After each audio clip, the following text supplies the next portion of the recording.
Nous sommes le 12 novembre, le kiosque est pratiquement fini. Ouais, je dis pratiquement parce qu'il y a encore des trucs à faire. Je vous garantis que des fois c'est un petit peu compliqué. Je vous ai montré sur des vidéos qu'on a demandé que ces grands volets soient divisés par deux, puisque en l'occurrence c'est hyper lourd à soulever et c'est même dangereux, puisque si quelqu'un se prend la barre là, du milieu dans la figure, d'abord il va se faire mal, et si le volet tombe, la personne qui est dessous, ça va lui faire bobo. Alors ils ont séparé les volets. Oui, parce que la solution, c'est quand même de diviser le poids par deux. Et c'est fait. Regardez. On a bien des demi-volets. Ça y est. Par contre, ils ne savent pas faire pour que les volets ils restent en l'air. Bon, c'est pas grave, ça on va leur donner des idées. D'autres choses qui, toujours pareil, définition, des petites finitions qui restent en cours. Alors l'électricité a été mise, voilà, toutes les prises ont été mises. J'avais demandé des prises tout le tour, donc on a vraiment des prises de partout. On n'a pas demandé d'éclairage et ils nous ont mis l'éclairage. Par contre, le kiosque est toujours pas fermé ici, et donc les bestioles elles peuvent rentrer. Ça va être fait après, ça va être fait demain. Donc on est mardi, ça sera fait mercredi. Comme le kiosque est plus haut, on a demandé une mezzanine. Ça sera fait demain. Et on a quand même les lumières qui sont mises. Ils auraient mieux fait de faire des volets en bambou. Bah ouais. Mettre un cadre et puis comme leur toit, ça aurait protégé de la pluie et ça, je pense que ça aurait été beaucoup plus léger. Enfin, je dis ça, je dis rien. Après, est-ce que, il aurait... L'avantage, c'est que, voilà, c'est... Bon, comme ils avaient fait ces rideaux dans un premier temps, je vais essayer de vous montrer ça. Ah, je peux plus ouvrir. En fin de compte, la première idée de ces volets, donc on est bien d'accord, sont divisés par deux, c'est de protéger de la pluie, c'est-à-dire que les gens vont pouvoir, quand il pleut, parce qu'ici on est quand même... Bah oui, c'est le Vietnam, c'est quand même un pays où il y a de la pluie, ok, des orages, ou bien simplement la saison des pluies. On peut se protéger dessous, voilà. Et les clients peuvent venir ici. C'est toi qui t'y colle, c'est bon? Ouais, mais j'ai du mal, hein. J'ai du mal à me pas que j'ai du mal à me projeter, j'ai peur du résultat. Ah moi c'est pareil, on a du mal. C'est la première fois qu'on fait ça, on va faire les enseignes, il faut qu'on les fasse. Moi je suis parti sur un truc rond, donc j'ai fait des simulations, mais ça plaît pas à Cédric. Enfin, pas le truc rond. En fin de compte, ce qui ne plaît pas, c'est le fait de mettre des personnages, je crois. Ouais, non mais moi je mettrais rien en bas en fait, hein. Je mettrais juste en haut. Là ici, je mettrais juste là. Ouais, en haut. Je garderais juste en haut. Mais encore une fois, faut pas... Parce que là, on va mettre Monsieur Waterbike. Ça c'est une chose, étant donné que nos Waterbikes qui seront ici. Donc là, il y aura Monsieur Waterbike. Ici, Cédric Guillon met rien. Bon, ok. Et bien sûr, on a deux côtés. Donc là, on va pouvoir mettre ce qu'on fait.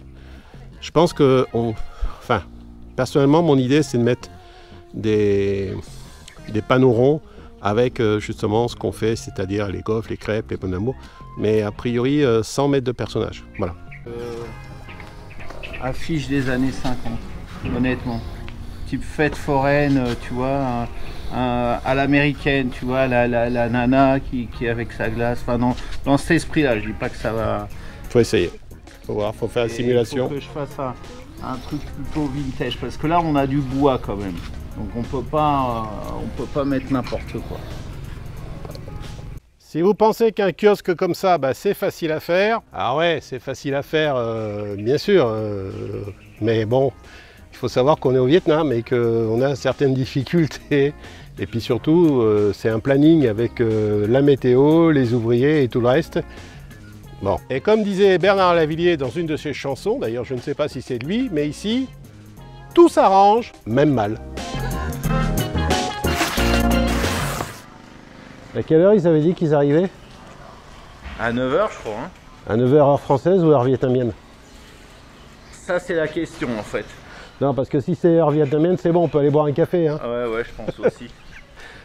Bon, nous sommes le 16, aujourd'hui c'est prévu que l'on monte les tables qui vont... Alors les tables vont être montées ici à l'atelier, qui vont aller au kiosque, et on attend les mecs, quoi. C'était prévu à 9 h, il est 9 h 15. Mais il y a Ah, des ça va. embouteillages. Ouais, les embouteillages. On est samedi matin, il y a Ils ont peut-être pas fini le café aussi. la clope. Allez, on vous montre ça. À 9h15, les ouvriers sont arrivés et après, le bois est arrivé livré aussi.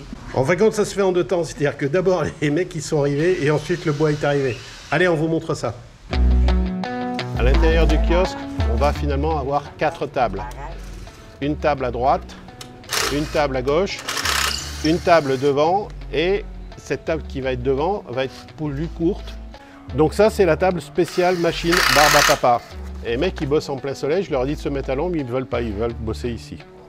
Voilà, donc ça, c'est les plateaux qui vont aller dessus, qui sont faits spécialement pour la machine de barbe à papa. La barbe à papa, elle est effectivement, l'engin est beaucoup plus haut. Alors si je mets ça sur une table normale, moi je peux travailler, je suis grand. Mais par exemple, Sagita pourra pas. Et alors, Namchan, Encore pire. encore pire. Oui, les Vietnamiens sont quand même un peu plus petits que nous. Sagita n'est pas vietnamienne, elle est népalaise, mais c'est vrai que les Asiatiques sont un peu plus petits. Donc il a fallu faire une table, bien sûr, beaucoup plus basse pour que Sagita ou le personnel que l'on va prendre puisse travailler. Ici, on va avoir les éviers. Donc, il ne faut pas qu'on se plante sur le sens des éviers à mettre parce que le robinet, il est là, donc ça va venir.